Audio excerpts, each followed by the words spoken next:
India has become the latest member of the international community to speak out against the airstrikes in Libya. India abstained from last week's UN Security Council vote and today said it regrets the coalition attacks.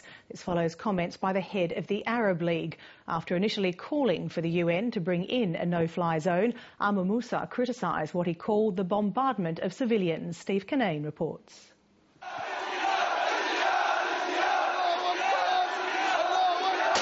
At a cemetery on the outskirts of Tripoli, hundreds of Libyan men gather to mourn and protest.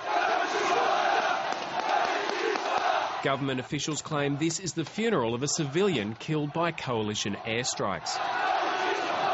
That is very, very sad for France and United Kingdom, because to kill many men to work.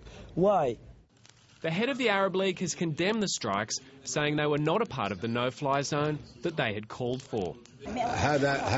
What happened differs from the no-fly zone objectives. What we want is the protection of civilians. Protection, not shelling more civilians.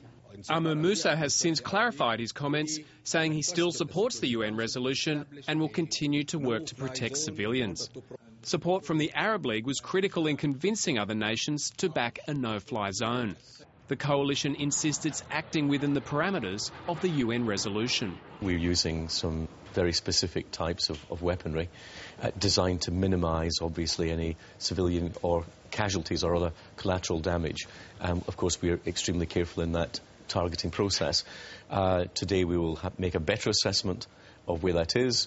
If necessary, we will carry out further attacks to ensure that the regime cannot carry out the sort of attacks that we've seen in recent days on their people.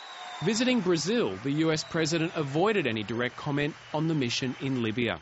We've seen the people of Libya take a courageous stand against a regime determined to brutalize its own citizens.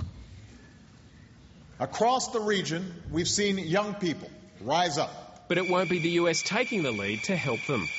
That responsibility is likely to fall on Europe. And then we expected in a matter of days to be able to turn over the primary responsibility to others. We will continue to support the coalition. We will be a member of the coalition. We will have a military role in the coalition, but we will not have the preeminent role. It seems the US does not have the appetite to lead another campaign with no end in sight.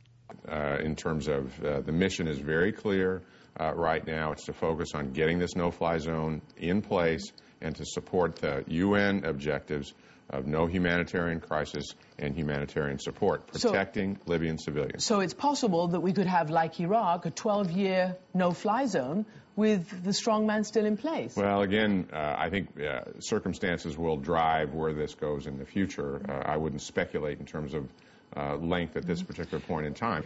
But at this early stage, coalition forces believe the no-fly zone is working. Steve Kinane, Late Line.